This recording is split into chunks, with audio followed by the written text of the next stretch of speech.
Good morning and welcome to the Tuesday, February 27th meeting of the Board of County Commissioners. We do begin our meetings with an invocation, and today Commissioner Lojinos Gonzalez will lead us in an invocation. Please stand if you would like to join.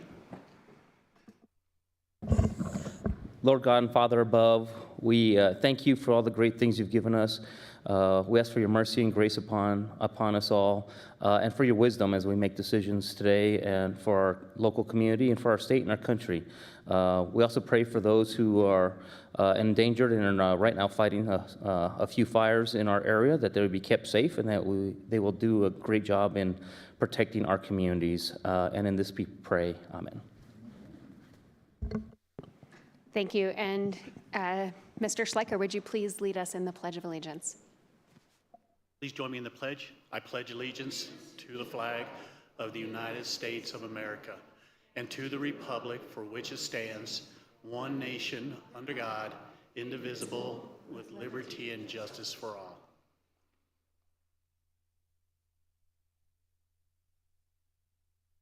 Item number 3.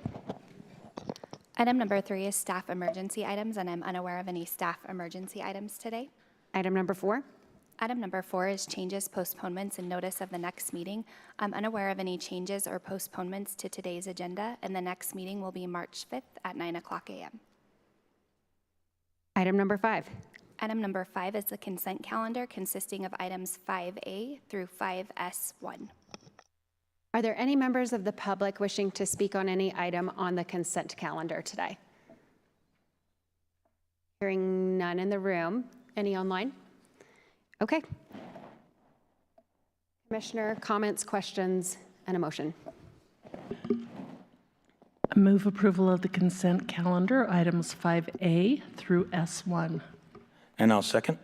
That has been moved and seconded. Any other comments?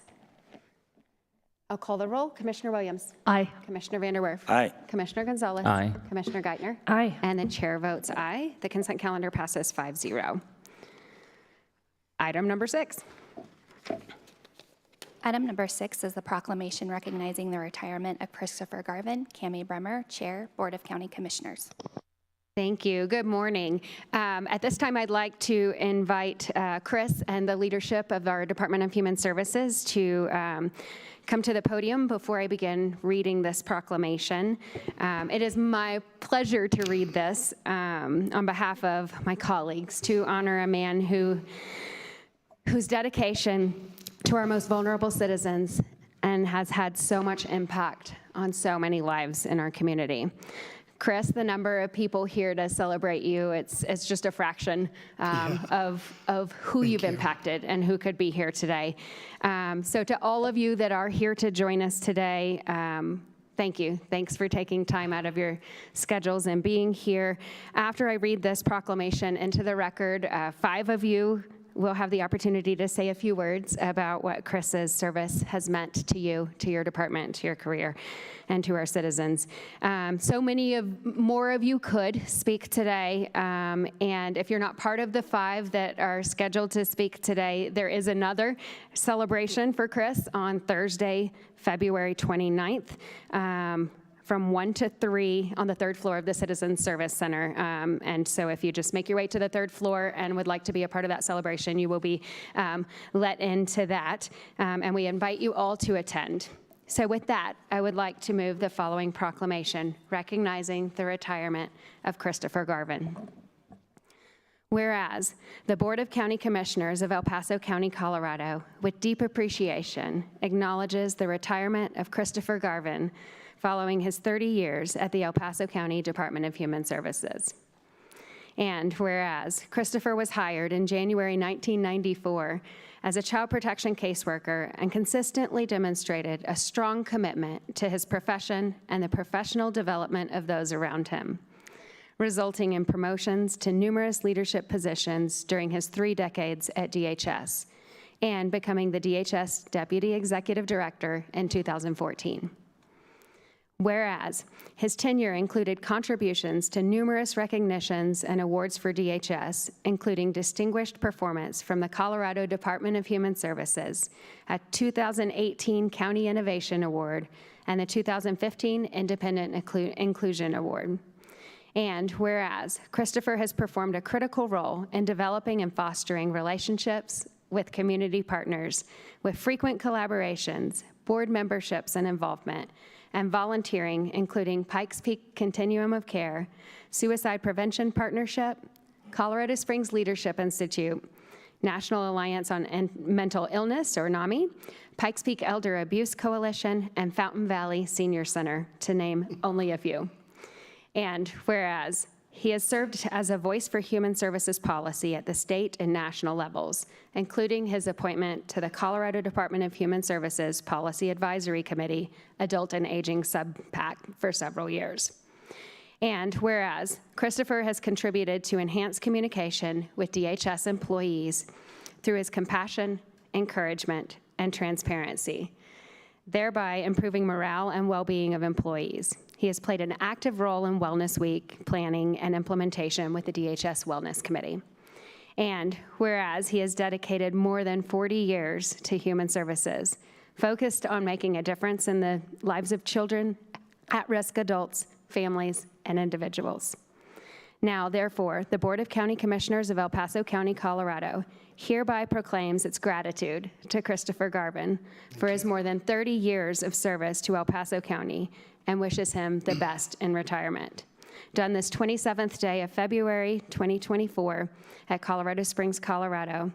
Signed, the Board of County Commissioners of El Paso County, Colorado, Cami Bremer, Chair, Carrie Geithner, Vice Chair, Lojinos Gonzalez Jr., Stan Vanderwerf, and Holly Williams, members, and attested to by Steve Schleicher.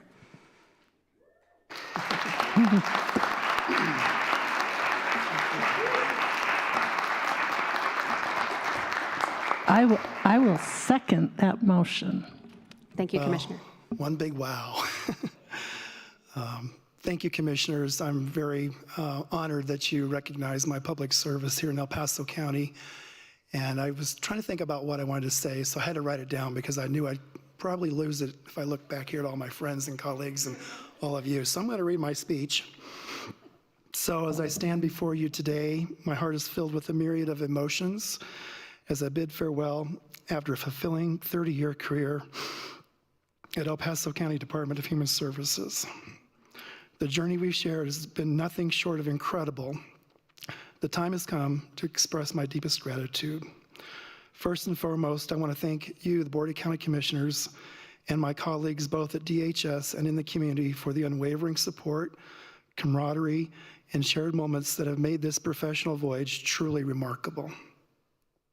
The memories we created together will forever hold a special place in my heart. Reflecting on the years spent here, I'm reminded of the challenges we faced, the triumphs we celebrated, the invaluable lessons we learned collectively. The dedication and resilience of the DHS team has been the driving force behind our achievements, and I feel immensely proud to have been a part of it. To DHS and the county leadership, thank you for providing guidance, fostering an environment of innovation, and instilling a sense of purpose in our work. Your vision has been the guiding light that propelled us towards success, and I am grateful for the opportunities to have contributed to those shared goals.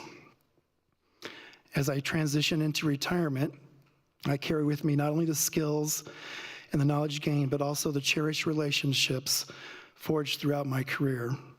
It's the people, each of you in this room and out in the community, that has made this journey extraordinary, and I plan to continue this throughout my retirement.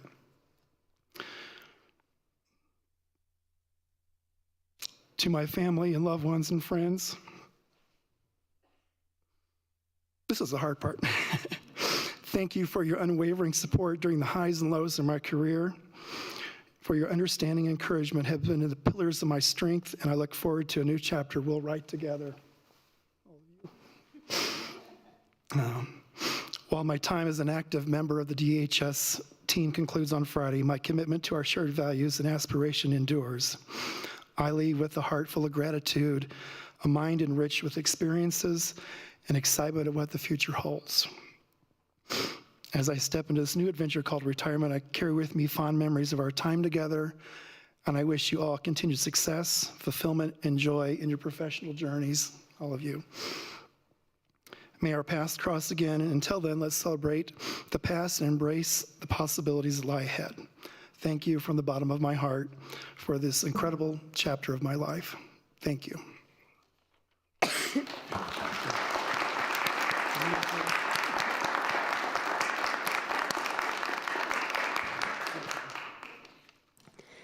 Thank you for those heartfelt words. Are there any others that would wish to speak?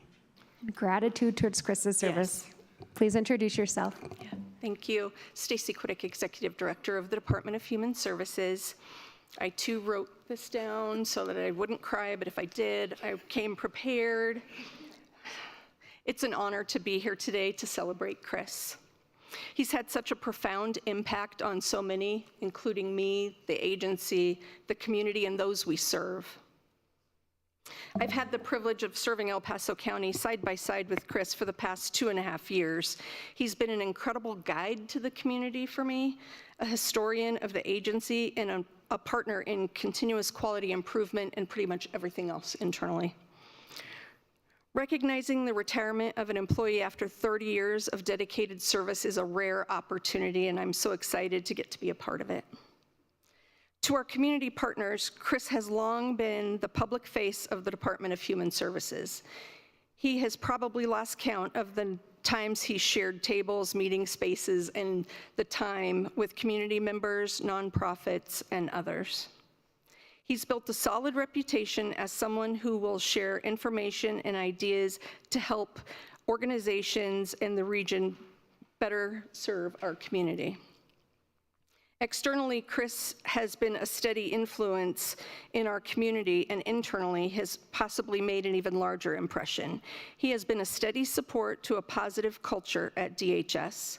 He's been a champion for wellness for our team, sharing his self-care plan with employees so that they too are better equipped to create their own. His door is always open, and if people don't come to him, he goes to them and walks the floor to see everybody.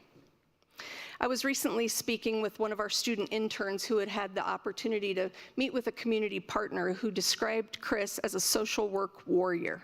And I thought that was perfect. That was brilliant, because Chris always advocates for doing the right thing for the right reason and fights for those who cannot fight for themselves. He's exactly who I would want in my corner if I needed him. I'm there. Chris, I and all of your colleagues at DHS wish you nothing but joy in your retirement, and we know that you will continue on your worldwide adventures. And we too hope that we get to work with you in the future in a different capacity. You've made an immeasurable impact in the lives of families and individuals we serve, and as a leader, you have also been an impeccable example for our staff. Thank you for every minute of the past 30 years that you have served El Paso County with care and compassion. Thank you, Stacey.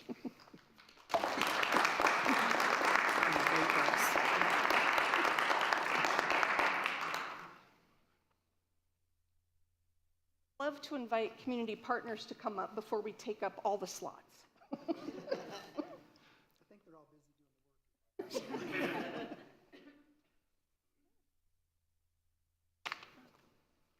Who's next? Please I can go. introduce I didn't yourself. prepare anything. This is just the notes, so hopefully I'm okay. I've thought about this a lot, and I've had the opportunity to recount a few things over the past few months. What I thought I wanted to talk about today is just my initial experience at DHS when I started. So I started with the county 13 years ago, was a case manager. At the time, Chris was there.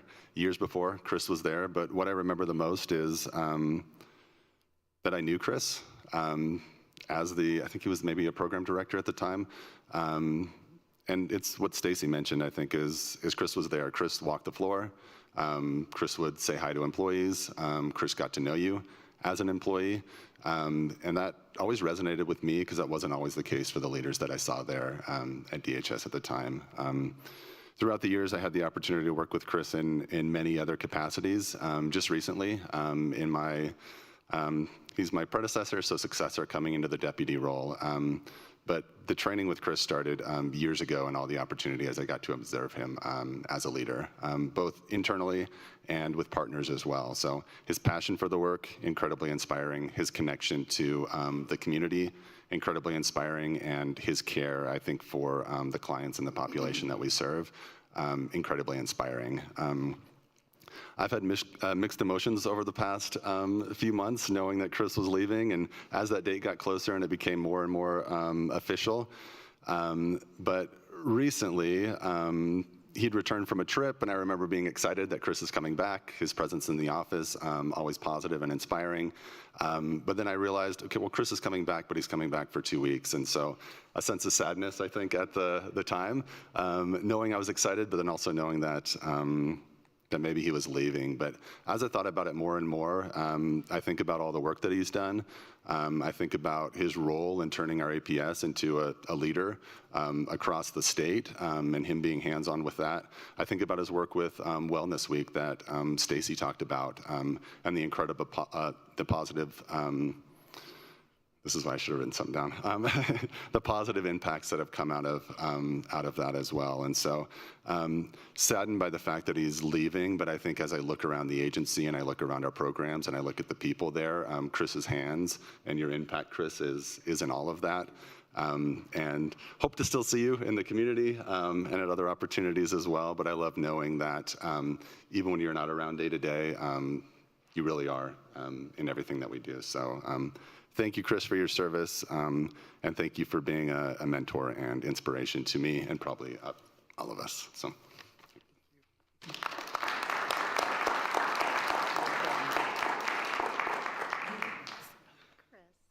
Good morning. I'm Asya Rosenthal. I'm the Director of Quality and Development Services. This is actually a division that was the brainchild of Stacy and Chris, so your legacy lives on in my work and in all of our work. Chris, in retirement, people are often focused on the legacy that they leave behind. Since your professional legacy goes without saying, and we've heard about it today, I'll just add a few highlights that you've changed the lives of hundreds of thousands of residents of El Paso County by offering exceptional customer support, improving processes, and championing the most vulnerable.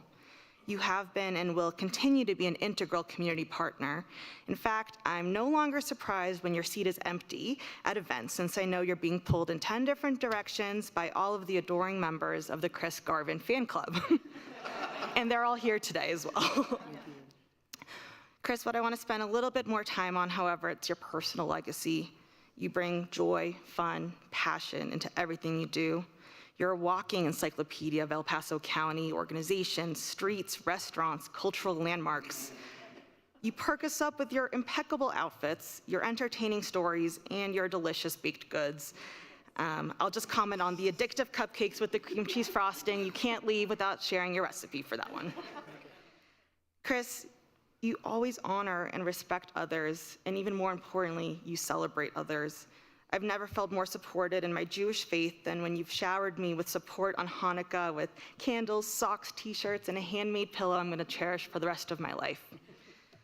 I will treasure that and all of the memories for the rest of my life. Your legacy, both personal and professional, will always shine brightly, and I, for one, am honored to be a proud member of the Chris Garvin fan club as well.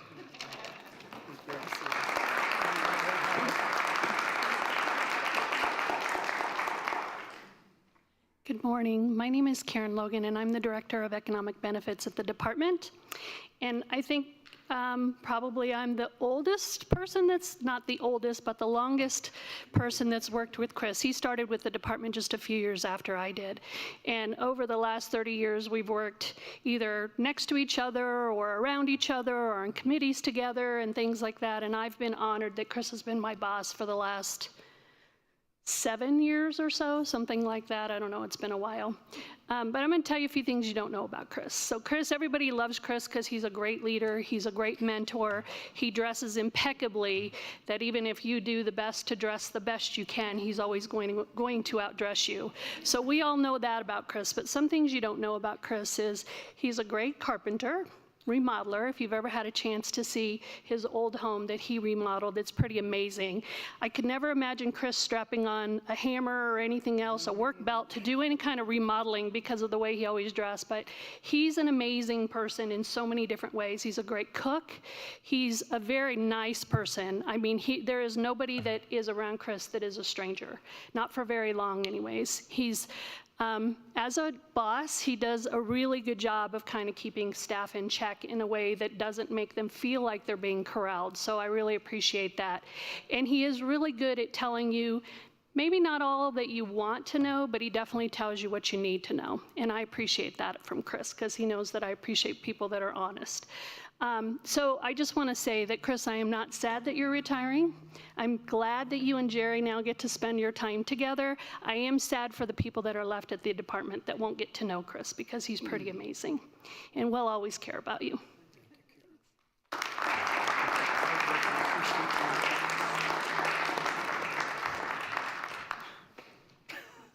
I believe we have one more presentation here. Hey, good afternoon, Commissioner. This is Kevin Maston, Director of Public Works. These are not snowboards, which when I came to the polling station downstairs, I asked if these were snowboards, but gave us a new idea for giveaway gifts at Public Works. But Chris and I just want to take the time on behalf of Public Works. Chris and I had a conversation sitting about the second row back here a few months ago at one of the hearings, and I'd actually gotten Chris on what was basically a rough day. And we had talked about his retirement, and I said, you know, we make our signs, we'd like to make you a sign. And Chris said, yeah, problem mender. Yeah, make it something about mending problems for people. And we had a really good conversation about it, but then we had an email exchange, which I'm not going to share the email exchange except one section of it. And Chris had reached out to me not long after, concerned about our conversation, saying that it was a problem that he was having to deal with, that somehow the customers were a problem. And what he wrote is just this section, which is we'll share with you. He said, it infers that clients are problems when really it's their situations that are problems. I thought of this afternoon as I was helping an angry client threatening violence and hell and brimstone down upon us with a complaint. We ended the call with everything good, and the client was in tears and happy that someone just listened to her. And I think that kind of summarizes everything that Chris does. And also what I think DHS does. I think it's the absolute toughest job in this county, bar none. There's no job tougher than what they do. And real quick, before I do give you your signs, I do have a couple employees.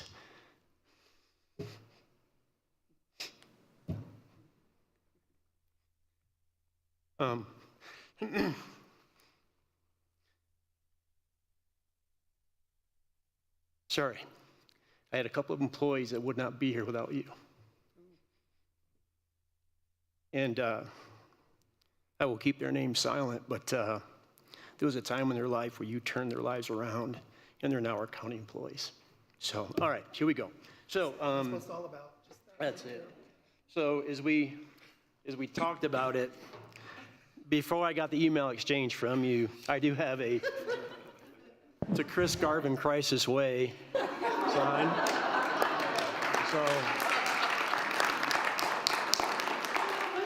But I want to point something out special. It is heavy, yeah. You can, if you put a couple boots on here, you could probably ride this thing.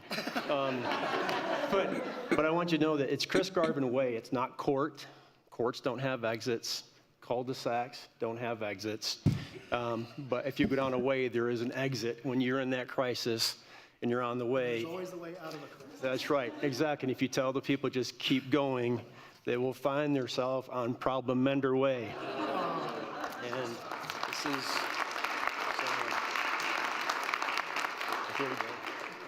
And, but in all seriousness, Chris, the impacts that you've made on people's lives, the two employees that we have, like I say, they're salt of the earth people, and you had an impact on them. We wouldn't have them if it wasn't for you, so thank you for saving their lives and putting them on a track of success to where they're model employees for us here in the county. That's why I do this work. So. Thank you.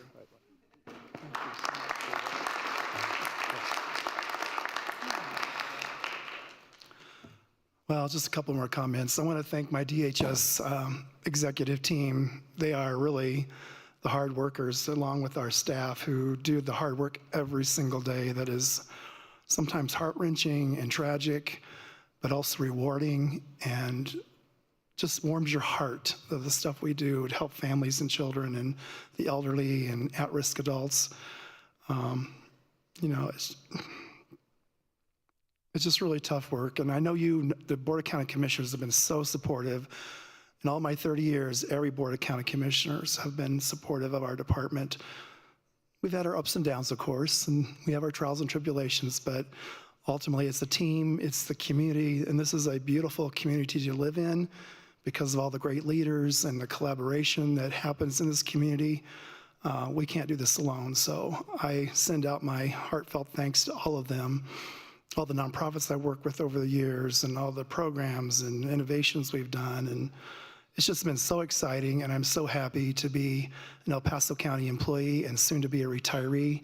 I've actually had my El Paso County jacket that I love so much embroidered with DHS retired underneath it. So I'm going to proudly wear that in my retirement and hopefully do a lot more good in this community. So thank you. Love all you guys. Thanks for being here.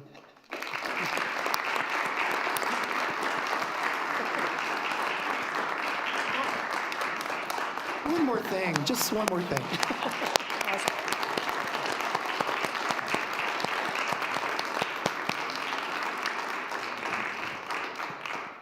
I have a special treat for at least 2 commissioners who love my jackets at Christmas time. So, oh, wait a minute, maybe you should vote on this first before I wear my jacket. I don't know. Thank you very much. Awesome.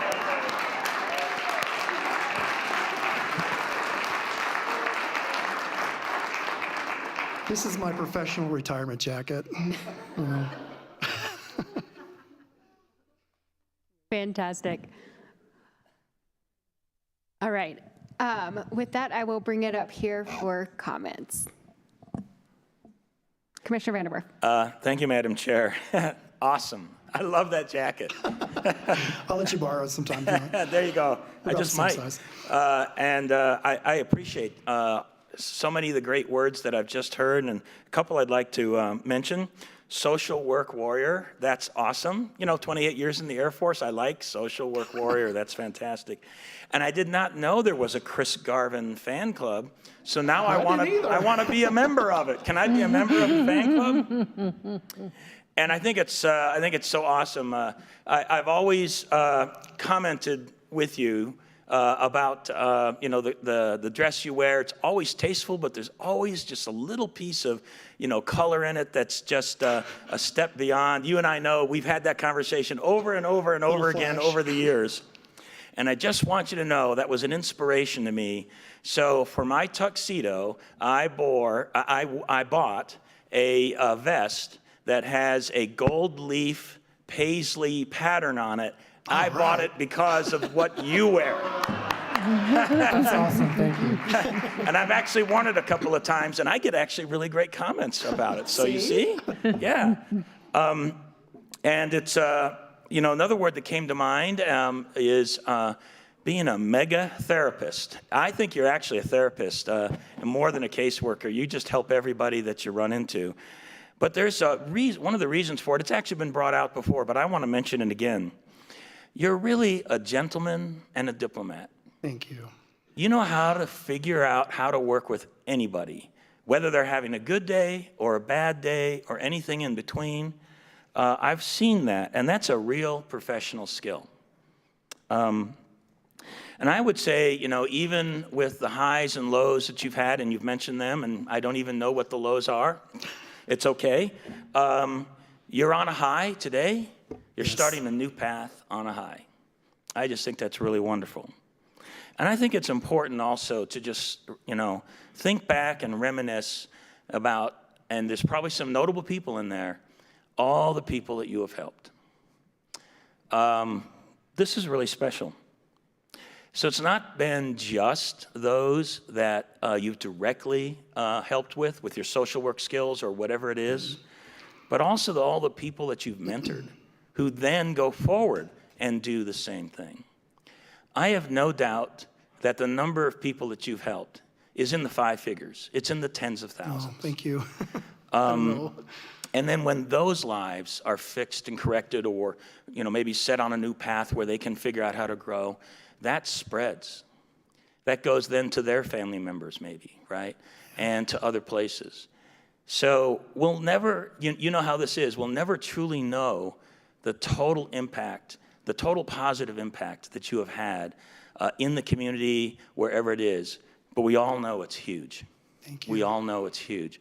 So I just want to express my appreciation for you, for your work here in El Paso County, for being a part of the team here that makes this a great place to live, for the value that you've delivered to so many people that had whatever it was, the challenge in their life, whatever that was, and how you've been working with them to solve those, and then the mentoring that you've done, and also just being a friend. I do appreciate that. I sincerely wish you the best. I hope you go to some really cool, exotic, fun places and see the world a little bit, that you'll learn something about another culture somewhere. I don't know if you're going to do that or not, but I hope you do. Well, some, but I plan to stay here because I love Colorado Springs and El Paso County. That is awesome. Knowing that now, I bet you sooner or later you're going to be volunteering for something and continuing to do what you do, right? After I detox for a little bit. Yeah, after a little bit of detox, that's right. Thank you again for your great service to the community, and thank you for being a friend. Thank you, Commissioner Vanderwerth. I have one little saying that always gets me through some bad times, and it's be kinder than necessary. So be kind always, but sometimes you have to be a little bit more kinder. So that's what gets me through the tough times. I think you've lived that. Thank you. Thank you. Commissioner Geithner. Thank you. So, I mean, there have been so many wonderful things said about you, Chris, that I could repeat them all for you, but they're all true. And I know that you have just poured so much into this community.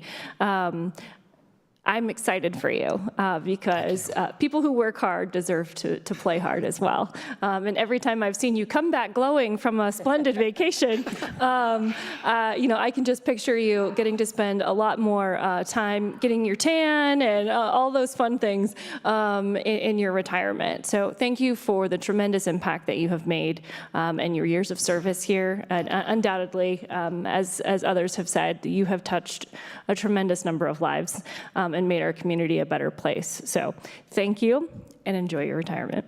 Thank you, Commissioner Geithner. You can't do this work without having work-life balance, and thankfully the county has excellent benefits. So I use my vacation and my personal days. I went to Mexico for 9 days on personal days. How awesome is that? So there's a lot of great benefits for working here. So thank you for all of your leadership on that. Commissioner Williams. Yes, I just wanted to say I'm really touched by Mr. Maston's story. That's just amazing to me that you can help so many employees in that way. And I know you've been a guiding light for many individuals, both in the office and out. You've fought for those who can't fight. You show joy and fun and passion in everything you do, but mostly I just want to wish you and Jerry a very happy retirement. I think that it is well-deserved. There's going to be a big hole over in DHS for a little while, but I know they can continue on. They may have to put up some signs and take the Chris Garvin way and then find a way to, but there's a lot of compassion in the DHS office, and I really appreciate that. And I appreciate all you've done for the county over the many years. Thank you. Thank you, Commissioner Williams. I know you know it really well because you worked at DHS for a bit, and you know how the work is there. So it is very means a tough lot. work, so thank you to all the employees too. Commissioner Gonzalez. Thank you, Madam Chair. So, Chris, thanks for all the great things you've done for our community. It's an amazing career, 30 years, leadership positions, awards, amazing. We've all seen how great you are with everybody and the work that you've done, and clearly how much you care for us in our community. It comes through, and that's why you have so many people here who are part of your fan club. And so I'll keep it short. I was going to speak a little bit longer because I was going to say how I was disappointed in your outfit, but now you've saved yourself. You thought have I had indeed a saved yourself, and so percolate it I up a little bit get to for you. cut out a little bit there. But I just wanted to say thanks again for the great work, the passion you've brought for this job, and the true caring, which always shows for our community. Thank you, and God bless. Thank you. Thank you, Commissioner Gonzalez. I always appreciate seeing you in the community because you come up and shake my hand, and you're just really warm, and I appreciate that. You're commissioners, and you have lots to do, so thanks for recognizing employees too. So, and I like your jackets too. That one at Christmas was really nice. Thank you. And before I conclude with comments and we take a dicey vote here, I'm going to recognize County Administrator Brett Waters. Yeah, it might be close. Chris, it's all been said. I just want to say how profoundly grateful I am for your service. I started my career in DHS, and don't tell anybody I'm biased in my support to DHS because I know the work that you do. But I am so grateful for your service. I talk to county employees quite a bit about the importance of public service, and in my feeling, it's a higher calling, and the work we choose to do is not for the money or anything else, it's to serve. And if I were to symbolize what public service is, your picture would be on the wall. When I talk about to all my county employees, thousands of them, about what we want to be as a county employee coming out with 30 years of service and doing the work that you do, you are an example to your fellow county employees and have been and will be. So thank you so much for your service. Thank you, Brad. I know you know the work because you were a caseworker, and I was so pleased to hear that when you became our county administrator, and I know you've had public service for a long time yourself, so thank you for your service too. And everybody in the military, I know that you're a retired military, Commissioner Vanderwerth and Commissioner Gonzalez also, so thank you. I have the tough job of not only getting through that proclamation with a few hiccups and catches for what I know the county is losing in you, but I get to wrap this up with some comments, and I've been thinking for a while about how and what to say. There's not enough. There's not enough to say about how I appreciate how you've taken care of our citizens. We take our responsibility so very seriously to take care of those that are in our charge in one way or another, whether it's paving their roads and plowing their roads or making sure they get to vote, or taking care of them when they're at their roughest parts of their life. And then they interact with us. Right. They get to interact with you if they're lucky, or with the people that you've trained. And that is it's such a relief as we do our best to take care of those that depend on us to do that. And you do so with such a big heart. One of the things that you said in your written statement was that you were immensely proud to have been a part of it all. I just thought, I'm just so immensely proud that El Paso County and that our citizens have had you. Thank you. And just the fact that that's the way you phrase it, that's your personality right there, that you're proud to have just been a part of it, but you've been a really, really big part, and don't ever dismiss that. It takes all of us. It's not just about the years of longevity, it's what you've done in those. You've also, you walk the walk on collaboration.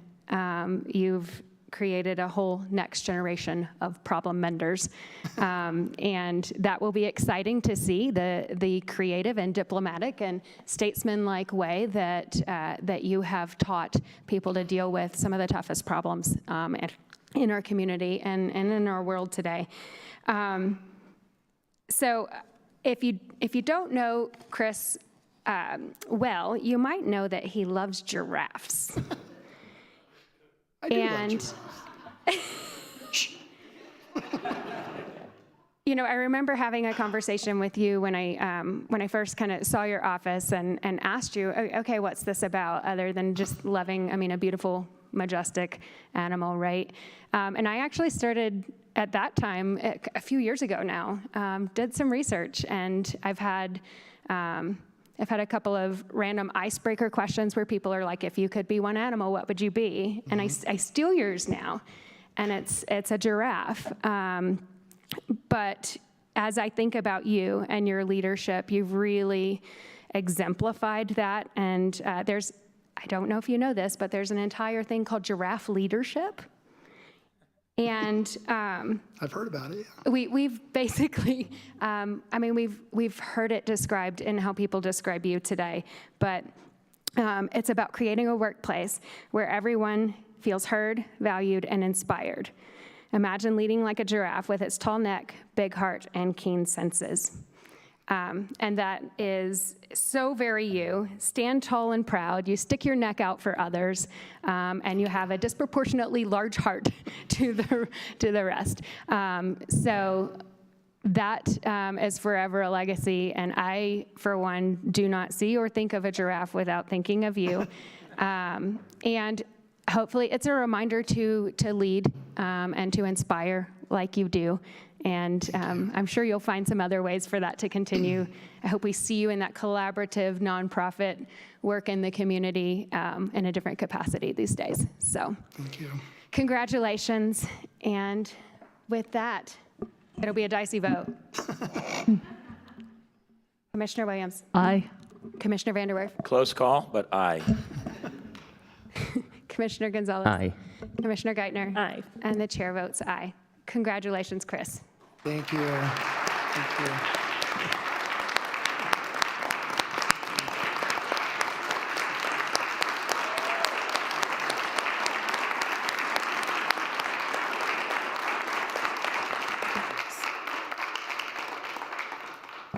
So I'll make one quick comment. I love giraffes because they can also see problems coming from a distance, so that's important.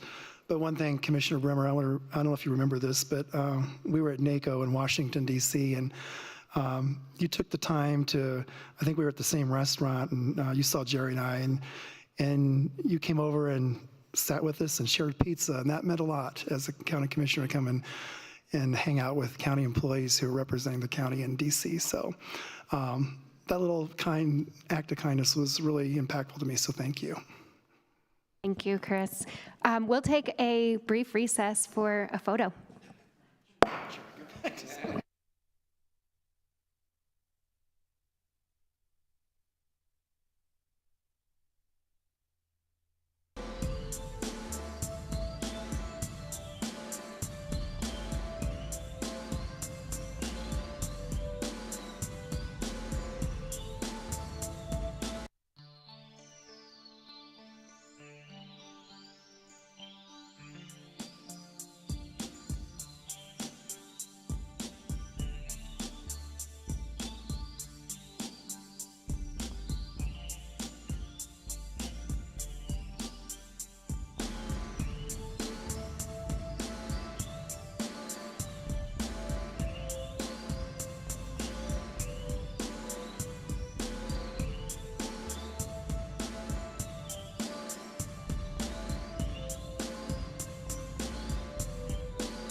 Welcome back to the Tuesday, February 27th meeting of the Board of County Commissioners. We have a little excitement going on in the room. They're welcome to stay for it, but we are going to move on in our agenda to item number 7. Item number 7 is comments by elected officials and commissioner liaison reports. Item number 7A, 2024 presidential primary election update. Steve Schleicher, Clerk and Recorder. Good morning, Commissioners. Steve Schleicher, El Paso County Clerk and Recorder. I want to share with you this morning, it takes a team to coordinate and run an election. And why I have the opportunity, I do want to say thank you to our DHS director. Last week, our mail machine in the Clerk and Recorder's office went down. The print head failed. And by statute is we have to send out cure letters to voters who did not sign their affidavit on the ballot, or they sent their ballot in their spouse's envelope and things like that. So by law, we have to have that cure letter dated the same day as we receive their ballot. So we were in a jam, and I reached out to several individuals here in the county. Stacy called me back within 5 minutes of the email going out, and she was able to help us out as we had our vendor come down and fix our mailing machine for the last week. So again, it takes a team, so we've been able to meet statute because of the teamwork there at CSC. So I appreciate her helping us out quite a bit. Blake, can you pull up my presentation, please, sir?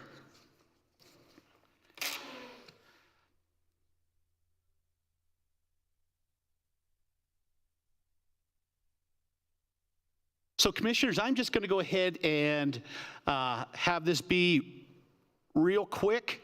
One of the things that I sat there and wanted to share with you is some voter reminders. So after Monday, which was yesterday's, voters need to use the in-person services, so our VSPCs, or deposit your ballot in one of our 39 24/7 secure ballot boxes.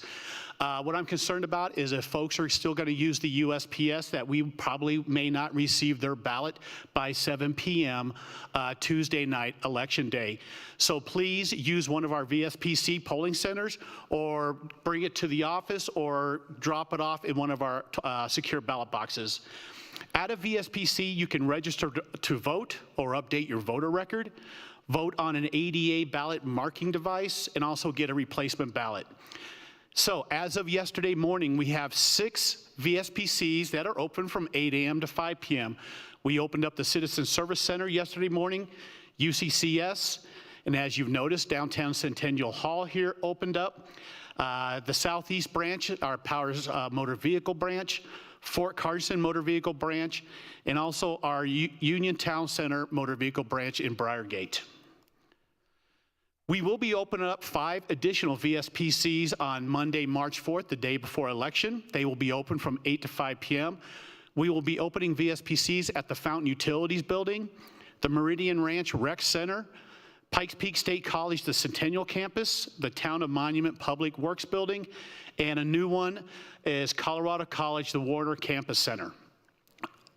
So this Saturday, our VSPCs will be open from 8 a.m. to 5 p.m. So I will be going around all Saturday and visiting the 6 VSPCs that we had open as of yesterday morning. And Monday, before March 4th and on Election Day, all 11 VSPCs will be open from 7 a.m. to 7 p.m. So all the list of locations can also be found on our website at www.epcvotes.com, and they're also located on the ballot instructions page. So some election reminders is, please sign your ballot envelope before returning. It must be received to us by 7 p.m. on Election Day, March 5th. Postmarks are not accepted. And for any questions at all, please contact my office at 719-575-VOTE, or visit our website, as I just mentioned, at epcvotes.com. So what I want to do is also share with you what are our statistics as of last Friday. So here's what we're looking at as far as accepted ballot statistics that we received thus far. Total is we received 12,045 Democrat ballots, 27,233 Republican ballots, 20,550 unaffiliated ballots, and that is as of the 23rd. So for a total of 59,828, that puts us at 13.27% turn-in. I'm expecting this next week is going to be extremely busy here in El Paso County. As of this morning, is El Paso County and Jefferson County are neck and neck as far as #1 in the state in ballot returns.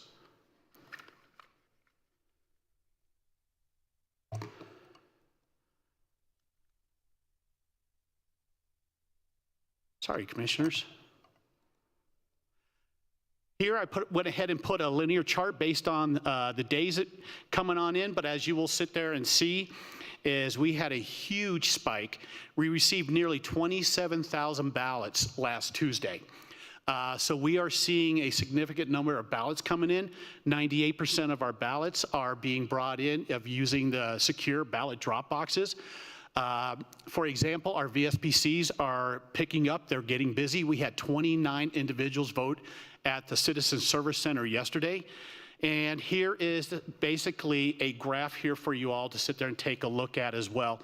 I will be sharing this data with each of you each and every day as we get the end of day statistics.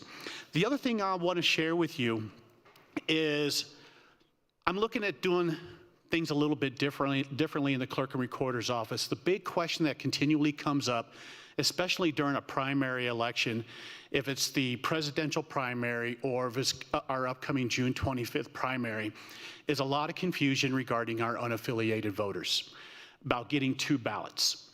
And right now what we're looking at is there's folks that just still aren't getting the word and they're voting both ballots, in which makes both void.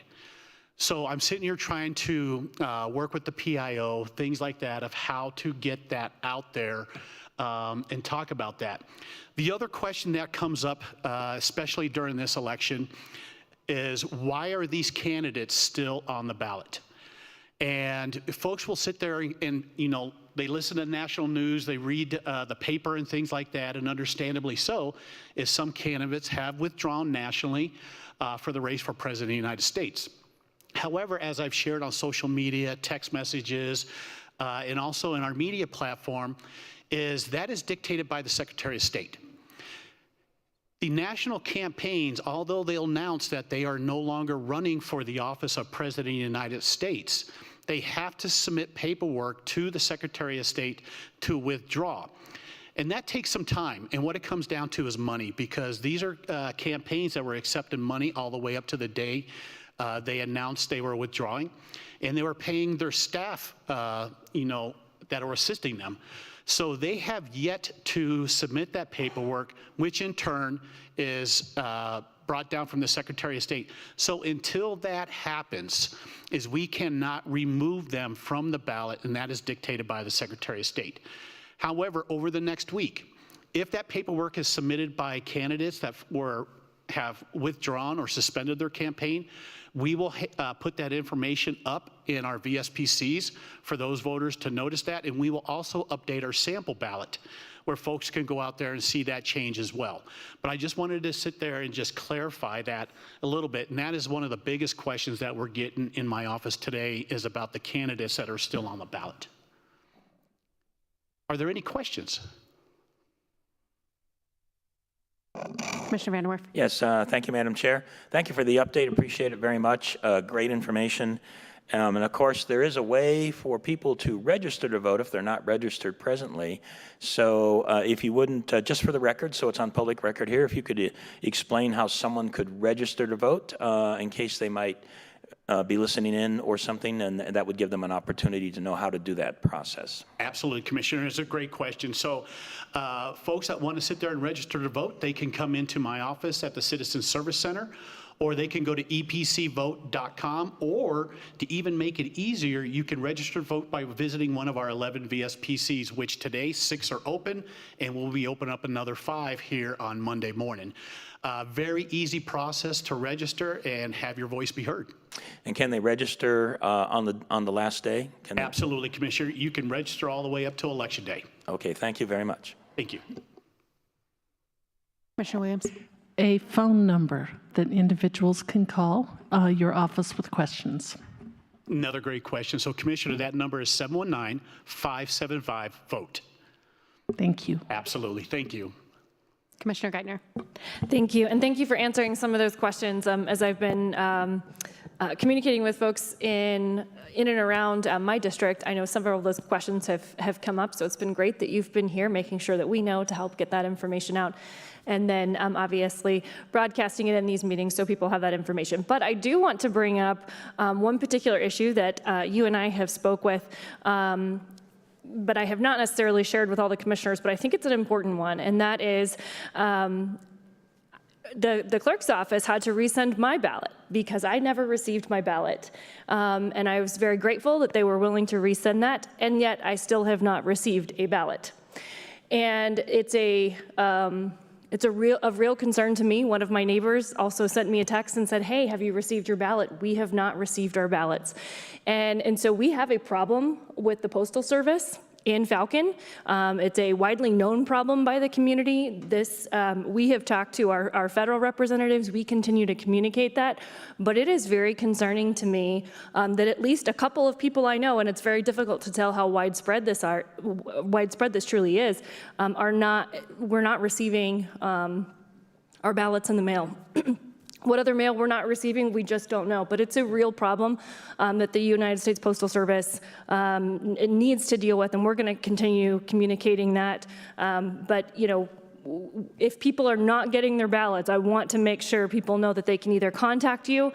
In our case, we may just be ending up at one of those VSPCs because we've tried a second time and we still cannot get it. But I appreciate you working with me on that, and I know I want the board to know, because I'm going to continue working on that. We've reached out to Ken Buck on this. We've talked about it, but it continues to be a real problem that people are not getting their mail in Falcon. Hey, Commissioner Geithner, absolutely. There are a number of your neighbors that have reached out to me. And I will sit there and just share a little recap from one of your neighbors out there. And sadly, one of my staff members, who is a supervisor in our elections department, lives out there and did not receive her ballot. As the clerk and recorder, I have some serious concerns about this when we're sitting here talking about mail ballots, and we have a portion of El Paso County that I feel is being underserved. I have reached out to the postmaster, and I was directed to 2 individuals that would return my email. I have followed up twice. I have yet to hear back. So I think we're at a point where I needed to go to the state level, either the Attorney General or the Secretary of State legal firm, because we're talking about disenfranchising a lot of voters. But if I could sit there and just share a little recap, I met with a gentleman who has resided out there for quite some time. He starts off by saying, "Good morning, Steve. First of all, thanks for taking the time to speak with me. I wholeheartedly enjoyed our conversation and could have continued it all day long. I love meeting folks who are like-minded and want the best for our world.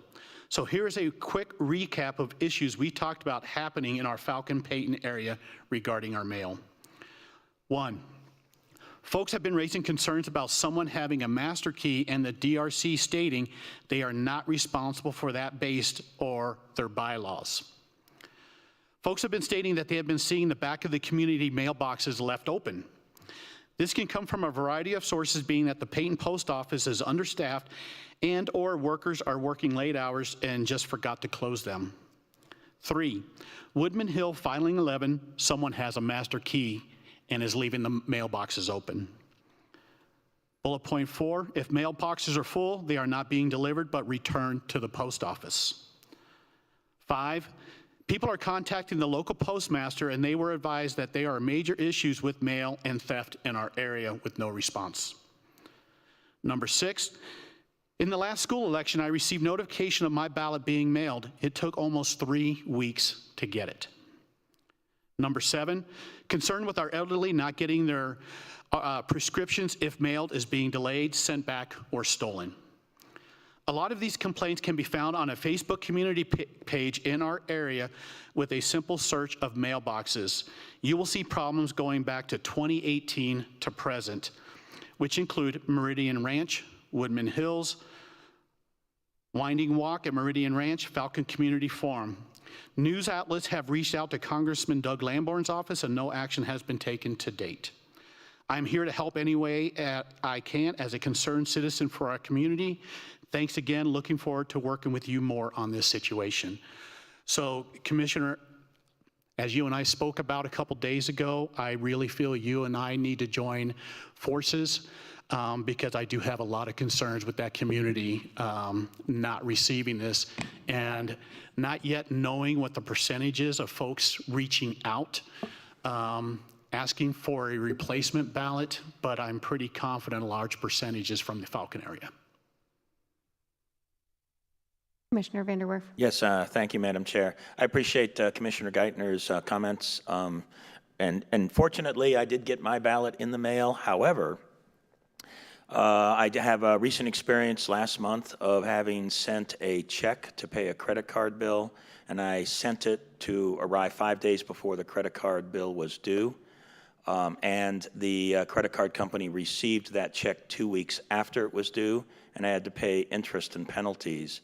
And it took about 4 weeks for that letter to get to that credit card company. So that I have that experience, and then I have some other interesting recent experience in my running for a new office. I've got people sending me donations and so forth. We're sending them to a mailbox, and I've had 10 of those donation mailings rejected and sent back to the sender. 10 of them. Here just in the recent few months. So there's something not right that's going wrong that I think it is important to talk to our congressmen and our senators and continue to press the issue to get better performance out of the post office. Thank you. Thank you, Commissioner. I also feel it's a collaboration where sitting down with the postmaster here at Colorado Springs, and also the state postmaster, and building that relationship. I know there's been a lot of change, and I will share that in El Paso County is especially Black Forest, Monument, Palmer Lake. Sadly, those ballots are delivered here, then they go to Denver and they're brought back down. And that creates a little bit of confusion where folks are posting on social media going, hey, I just got my ballot the same day it showed up, that it was mailed, or I got it the next day, where some of our northern El Paso County citizens have to wait a couple extra days or a week because it's processed up in Denver. Commissioner Williams. Yes, if you have an 801 zip code, it has to go through the Denver office. Yes, ma'am. Two things I would suggest, as I've been talking to our constituent services specialist about a specific issue I have with a specific issue a constituent has that needs federal help. You might want to contact Nanette in Senator Hickenlooper's office. My understanding is she's really good. And then also, I will go through my archives. There is one lady in our region who handles the mailboxes. And if someone has a master key in a neighborhood, they're going to have to come out and rekey those. And I will find her name and send it to you. It's worth it to have the one name. And she's very responsive once you find the name. And she's very good. But if it might be able to help that specific neighborhood. Thank you, Commissioner. Any other comments or questions? Commissioner Geithner. Thank you. So I just want to follow up. Thank you for acknowledging that lots of good information in our discussion here. I know that our government affairs team has worked on this in the past, and so I think it's just time for us to reach out again and reiterate that we're not getting the solutions. And I know that this is an issue in a few other specific places across Colorado. It's interesting to hear Commissioner Vanderwerf's experience as well. But thank you for being willing to engage in this conversation, because it is, this is a confusing time for a lot of voters. And as I talk to folks, they're like, this is the primary, but there's another primary. Our system here and having so many different ways to weigh in can be confusing. And so my concern is that a lot of people, if they're not receiving it in the mail, and they're not paying close attention, they may not know to even reach out because it is a little confusing to have the presidential primary and then another primary in June.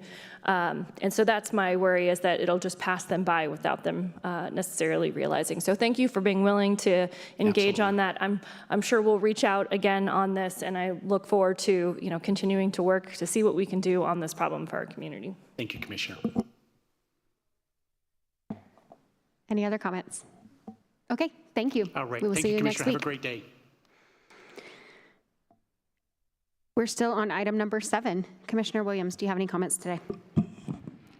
I don't have very many. I did want to extend my condolences to the family of Jay Chimino, as well as the employees of his dealerships upon his passing. Great community leader, a great individual, and a good friend as well of our family. So the other thing, I know that there will be some discussion about what is going on in the state legislature, so I'll leave that to my other commissioners, and that is all I have today. Commissioner Vanderwerf. Yes, thank you, Madam Chair. I'd also like to express my condolences to the family of Jay Chimino. What a great community leader, been here for so long and done so many great things, but and there's a lot of things that could be noted, but I just want to mention one, and that's the Mount Carmel Veterans Service Center. It's been helping veterans in need throughout our community, and that's just a sign of a true patriot, a true community leader, giving back to the community, and that's who this gentleman was. So my prayers to him and his family, and it is a great loss to lose him, but I know his legacy will continue. I also wanted to just continue to reiterate a few things. We can remain under legislative assault from our legislature in Denver. They're continuing to introduce bills that just are harmful to our communities and to the state. More unfunded mandates, more centralization of authority, taking them out of local government. These are harmful things. But I specifically want to bring up House Bill 24-1310, which was just introduced, and this would be a bill to completely remove the current process to allow schools to arm their staff to protect their kids against violent criminals. And for the schools that have chosen this and have used the FASTER program has trained about 400 teachers to help protect their kids, and this bill's intention is to eliminate the ability of a law-abiding process for the teachers to arm themselves to protect their kids.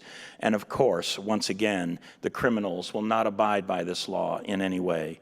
So once again, this is just another bill, an anti-gun bill, an anti-safety bill that the legislature continues to bring forward, but it's only one example out of dozens that remain harmful.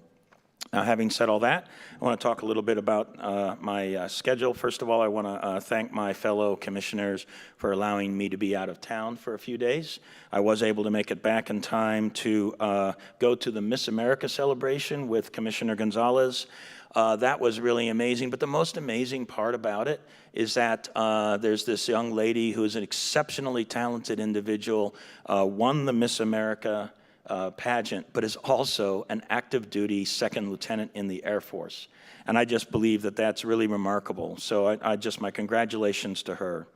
Also yesterday, we participated in a workforce consortium board meeting, continuing to do work on behalf of our citizens, helping them to find jobs in the community, which is good for businesses and good for citizens, because the best way to solve your problems is not with a government program, but with a job. And I just really believe in that. I think perhaps I'll be with many of my fellow commissioners tomorrow morning at the UCCS Economic Forum breakfast. Looking forward to that. And then tomorrow afternoon, I'll be participating in the Airport Advisory Commission meeting. And then after that, I'll be going to the Exponential Impact Survive and Thrive graduation. And then I understand that we have on Thursday at 9 o'clock another awesome economic development announcement that I have no idea what it's about, but I'm looking forward to that. I do plan on going. That'll be at the chamber. And let's see, also be attending on Thursday the Care and Share fundraiser luncheon. And let's see, I think that's all I've got for this week. Thank you very much. Thank you, Commissioner. Commissioner Gonzalez. Thank you, Madam Chair. I just wanted to also pass along my condolences to the Chimino family. I've gotten to work with Jay and Gina, his daughter, at the Mount Carmel Veteran Services office, where I'm a board member for them, and so a great loss to our community. I just remember all the great things he's done for our community, and also pass along condolences. So one of our fellow county commissioners at Grand County, Rich Chimino, I believe that's his uncle. So I'll pass along condolences to the entire family. Thank you. Thank you. Commissioner Geithner. Thank you, Madam Chair. I just want to touch base on a couple of things. Well, first of all, I have Opioid Council this week, as well as Monday of next week, so we'll be doing some work there, and I look forward to that. I wanted to mention I will be attending an event on Friday. I'm really excited about this. It's a $1.45 million gift to Banning Lewis Ranch Academy, which is a charter school in my district. And this is a really exciting thing to see when we have community partners, in this case, Oakwood Homes, that voluntarily take a set amount of money for every home that they build, and they put it into this foundation in order to go back into the community and support schools, and they do that voluntarily, and I think that's pretty tremendous. The $1.45 million will be used to upgrade the science lab at the school, the playground, and also purchase some vehicles to be able to transport athletes to sporting events. So just a really great opportunity to appreciate our community businesses who really truly do give back a lot, and I'm excited to see this for Banning Lewis Ranch Academy. I wanted to share a little bit of information because I believe I was the only commissioner that was able to attend a recent meeting for One Chance to Grow Up. Hopefully you guys are all familiar with that organization, but they did a really fantastic presentation last week on marijuana use in teenagers and the effects. And I think we're probably all pretty versed in this topic, but there were even a few new stats that were surprising and very informative to me. So I would love to suggest that maybe at some point we even host something from One Chance to Grow Up, potentially even with the ability to stream it to the public, because I do think it's very important information. But there's a lot of nexus, obviously, to our mental health crisis. I think that this piece in particular is being ignored. We hear a lot about people talking about mental health, but oftentimes we're not really looking at some of the root causes, and I think that marijuana use is one of those. Last time there was a ballot initiative for the city of Colorado Springs, which was obviously defeated. And I think Commissioner Gonzalez was here when we had a leadership group come in, happened to be their time to talk to commissioners and city council members. And right here in this room, we were asked a lot of questions about why we decided to either support or not support that ballot measure. I think at the time, Council Member Strand, and there were a few others in the room. But it was an interesting conversation. And it was interesting because I was shocked at some of the elected officials in our community who do not understand this information. And I'm not going to name names here today, but I will just say there were council members who kind of laughed and said, oh, reefer madness, we've heard this all before. We heard this back in the 70s. This is not your parents' pot. This is not the same thing. We have to talk about these high levels of THC, and the fact that we still have elected officials in our community who are making decisions and do not understand the very different effects of these high-potency THCs, which are, again, not even close to the kind of pot that people are thinking about from their youth. I thought that was very shocking at that time. Unfortunately, I did not see any of those individuals in the room for this presentation, but we need to continue to get this information out. I can tell you what was heartening to me was that in the room that day, there was an ER nurse who stood up and said, no, I have seen this firsthand, what it is doing. I see people coming into the ER. I see people with what they call, and I'm sorry, it's a little crass here, but what they call scromiting, screaming and vomiting at the same time, and this is as a result of this use, and it's a terrible condition. There are all kinds of really terrible side effects, especially on our kids. And many of them, because of the developing brain, are long-lasting. and permanent. So the increases in psychotic episodes and mental health disorders, and then these kids grow up in our community, and we are seeing huge numbers of problems with mental health, and we're really truly not connecting the dots, I think, in a meaningful way on a lot of this still. So I just would recommend that if we can get them in to do a presentation. Like I said, there was even some new information for me, especially in relationship to other drugs and what kind of the progression is for our kids. So I think it was a really important meeting, and I look forward to trying to make sure our community has that information and is well educated on the topic. I'm going to go quickly on these last couple since my comments have been long here, but obviously some of the legislation that has been mentioned is very harmful. I appreciate Commissioner Vanderwerf speaking specifically about the attempt to disallow schools to essentially keep their schools safe and arm staff in order to do that. I think this is an attack on, in particular, rural schools, because a lot of rural schools use this approach, partially because they're further out. They need to have the ability to react quickly. All schools need to react quickly because we know that just a few minutes can be very impactful in these situations, but particularly our rural community. And I truly see this as an attack on our rural citizens who are working to create security plans that make sense for their area.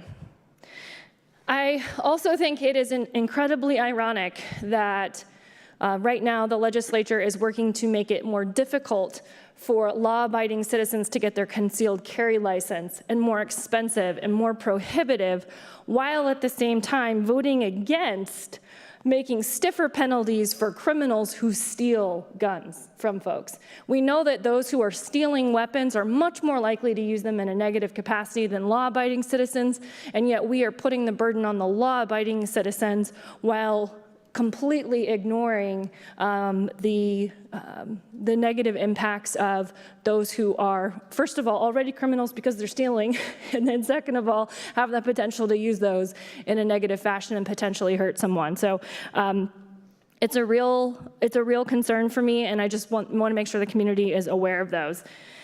And then on the kind of last thing here, I continue to be very concerned about the nationwide problem. I've been knocking on a lot of doors, speaking to constituents, sitting down in their living rooms and at their kitchen tables, and I will tell you that we can see in the national polls and the kind of concerns that we know voters have, but I'm seeing it as I knock on doors as well, and that really tells me that I can see it with my own eyes. They are very concerned about the migrant crisis and the border.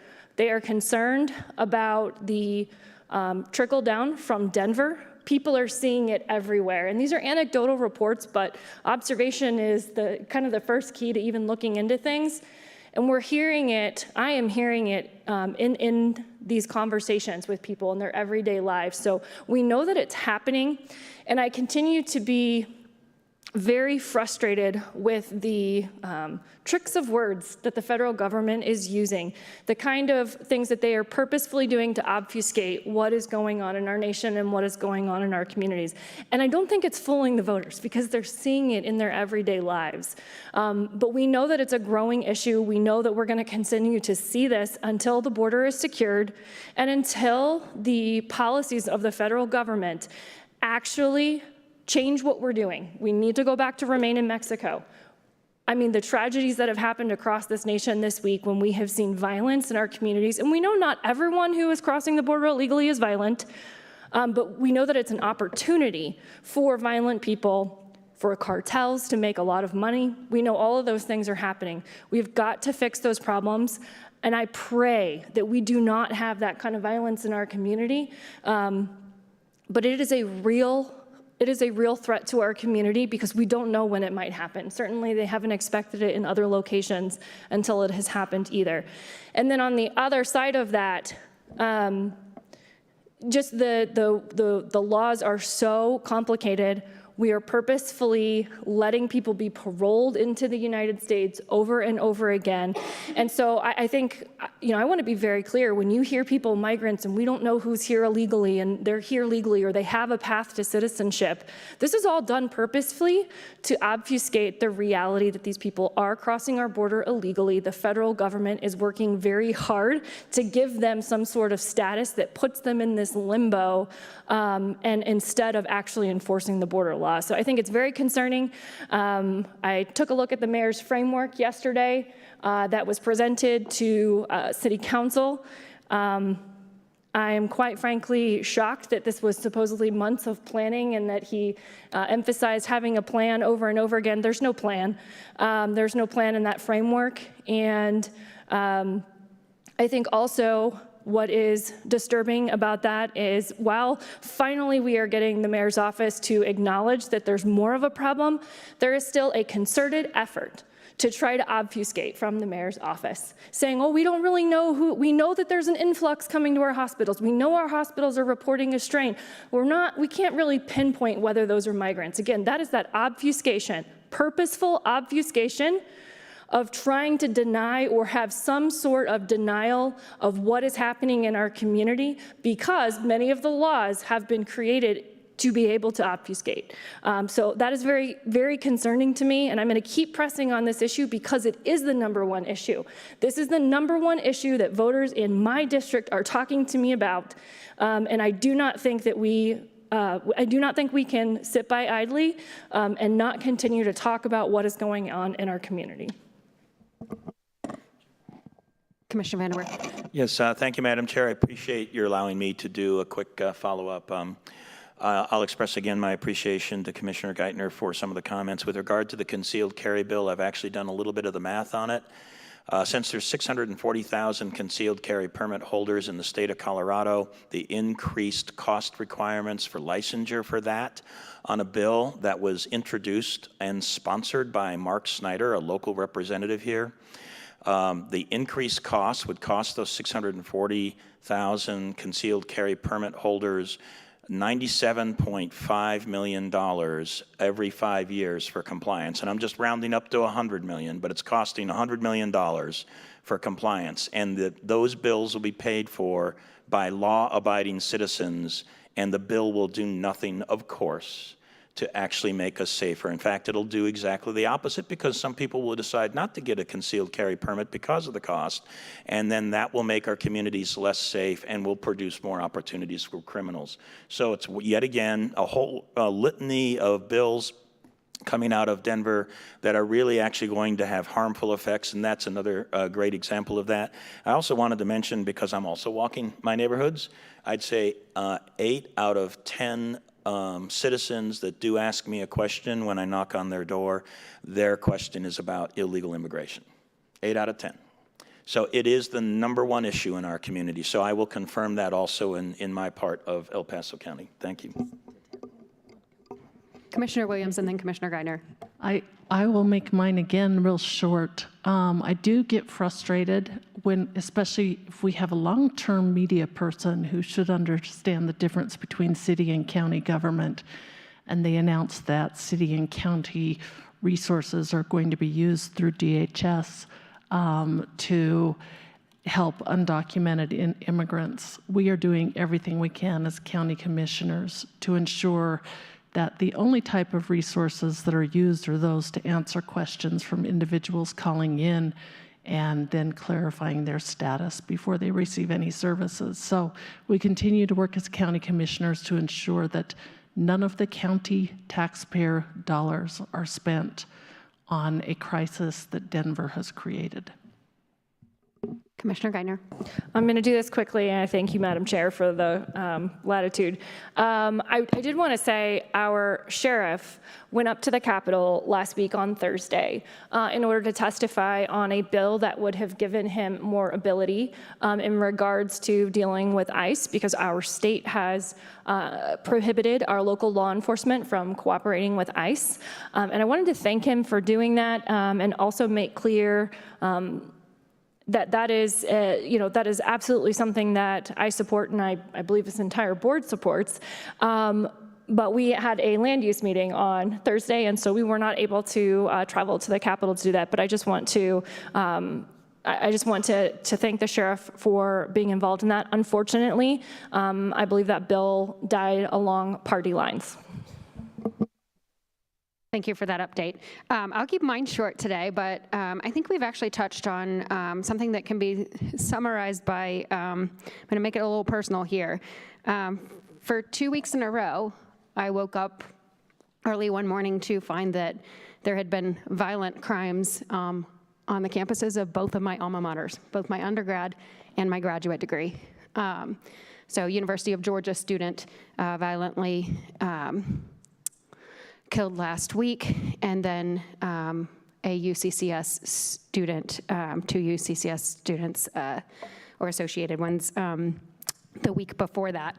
And I guess I just, I don't have any particular commentary on those situations, but what it says to me is that many of the problems that we are dealing with here at the local level, at the policy level, public safety, things that fall within our purview to protect those in our community, it really hit close to home for me in several ways. But I mean, with all of these, we know that it just highlights the importance of mental health, and sometimes related, as we've heard, to marijuana use, to immigration. All of these things that we're dealing with locally, they have actual real impacts for our community.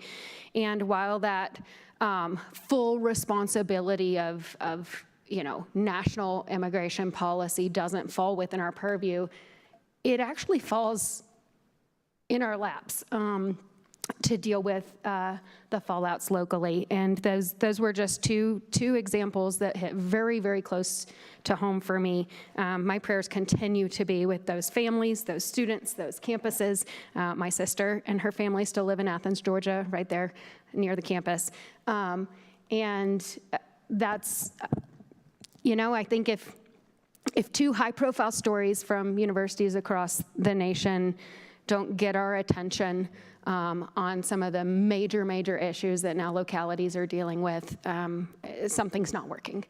So with that, several of the meetings and appointments I have already been mentioned by my colleagues. The one other one that I will bring up is Board of Health is at its regularly scheduled time tomorrow, but it is in a location that is different from normal. It will be right here in Centennial Hall, just due to availability of boardrooms to handle the capacity. So we will be here at 8:30 in the morning for the regularly scheduled Board of Health meeting, but again, in a different location. Anything else? Any other redos? Okay. Moving on to, oh, come on, just for that. I'm doing it on purpose, but actually because Commissioner Geithner mentioned it, I did see a video of the mayor of Denver complaining about his inability to speak with ICE and other federal agencies, even for illegal immigrants who have broken the law in the city. He's unable to do that, and he says the federal government needs to change that. So Colorado needs to change that. Thank you. And Madam Chair, my apologies, but we're feisty this morning. What can I say?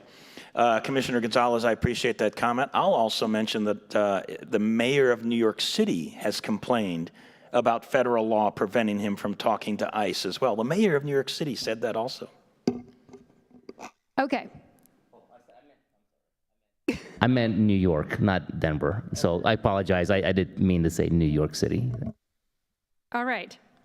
We are moving to item number 8. Item number 8 is community service organization reports, and there are none. Item number 9. Item number 9 is public comment on items not scheduled on the agenda. This is the public's opportunity to speak on an item that is not scheduled on today's agenda. And Madam Chair, we did not have anyone sign in ahead of time to speak. And seeing none in the audience who wishing to speak on any item not on the agenda, and none online. Item number 10. Item number 10 is the called up consent calendar, and there are no items called up. Item 11. Item number 11 is the resolution to reappropriate 2023 contracts, projects, and purchase orders from various fund balances and to recognize revenue to the 2024 budget. Nikki Simmons, Chief Financial Officer. Ms. Simmons. Good morning, Commissioners. Nikki Simmons, Chief Financial Officer. We're in front of you this morning to ask for your approval on appropriation of funds. These are funds that were in the 2023 budget. This is part of our normal budget process where we allow for projects in process and departments to be able to roll over the money from their prior year budget into their current year budget. Anything that was underspent in trying to continue the operations and not have things cease at the end of the year. So this is essentially a rollover of funding. And so we are asking for approval. This is a pretty large total.